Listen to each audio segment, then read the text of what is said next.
सोलापूर महानगरपालिकेच्या स्वीकृत नगरसेवकाचे राजकारणावर चर्चा होत असतानाच अमोल शिंदे यांच्याकडूनची एक गडबड झाली आणि त्या गडबडीमध्ये तुमचा फिगर बाहेर आला.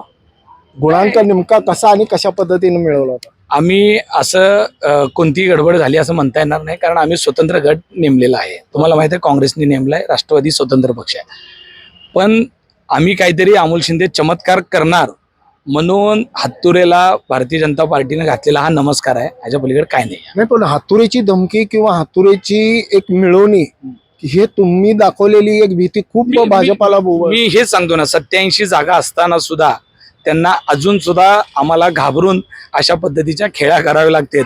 हेच सोलापूरकरांना बघायला मिळतंय की एवढ्या जागा येऊन सुद्धा त्यांना आज सत्ता नीट करता येत नाही, याचं हे एक मोठं उदाहरण आहे. मग बापू, आणखी एक विशेष की मग तुम्ही बोलून गेलात की प्रभाग क्रमांक 7 मध्येच अनेक बडवे असतील, तुम्ही आहात, आणखी परत लोणार आहेत.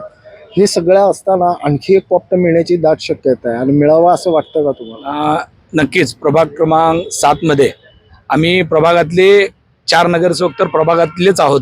त्याचा आम्हाला, तर आम्ही प्रभागात राहतो ते आहोतच, पण त्याचबरोबर भारतीय जनता पार्टीचा सात्विक बडवे असतील, त्याचेही घर उत्तर कसब्यामध्ये आहे.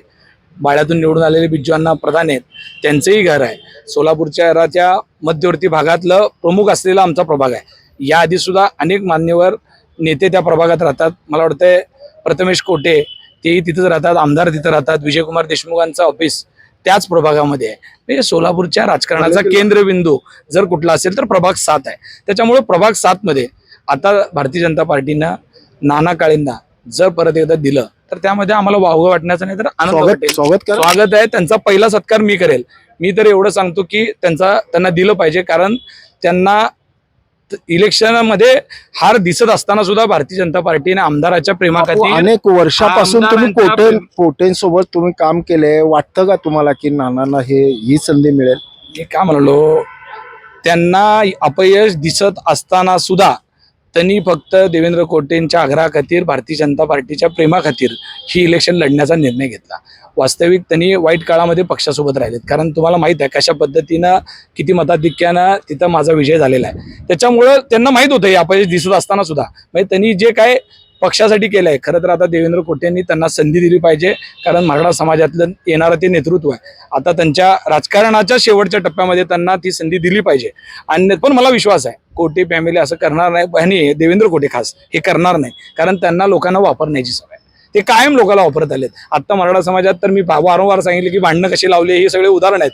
पण आता नानांना हे देणार नाहीत. नानांचा वापर इलेक्शन पुरता झालेला आहे. आता नानांचं काही काम नाही. त्यामुळे आता मला वाटत नाही की ते नानांना संधी देतील, आणि जर दिलीच तर नानांचं पहिलं स्वागत मी करेल, कारण माझ्या विरोधात जरी असले तर मराठा समाजामध्ये उमेदवारी मिळाल्याचा मला आनंद आहे, आणि एका जुन्या कार्यकर्त्याला संधी मिळायचा मला आनंद आहे. मी त्यांचं स्वागत करेल. एमआयएम हा बी टीम म्हटलाय तुम्ही, 100% हे इलेक्शन मध्ये लक्षात आलेलं आहे. भारतीय जनता पार्टी आणि एमआयएम हे एकमेकाला दोघं सोयीस्कर कसं पद्धतीनं राजकारण होईल हे करण्याचा प्रयत्न वारंवार झालेला आहे, आणि हे आज नाही तर ह्याच्या आधी सुद्धा सिद्ध झालेला आहे. एक हाती सत्ता असूनही सभागृहाचं चित्र कसं असेल? सभागृहामध्ये मी आता बोललो की आता त्यांना एक जागा असलेल्या राष्ट्रवादी काँग्रेसला सोबत घ्यावं लागलं, आणि खरं तर एमआयएमला सोबत घ्यावं, आणि 10वी जागा सुद्धा देवेंद्र कोटेंनी करून घ्यावी, कारण त्यांच्या यशामध्ये आज जे आमदार आहेत ना, त्यांच्या यशात एमआयएमचाच खूप मोठा वाटा आहे. त्यांना अजून लक्षात येईना. मी मागं सुद्धा ती बोललो, आज बी बोलतो, एमआयएम आहे तोपर्यंत तुम्ही सुखात आहे. एमआयएम एकदा शांत होऊ द्या, मग कळेल तुम्हाला. नक्कीच. ब्रेन न्यूज करता यासिन शेखचा विनंती पाहतोय.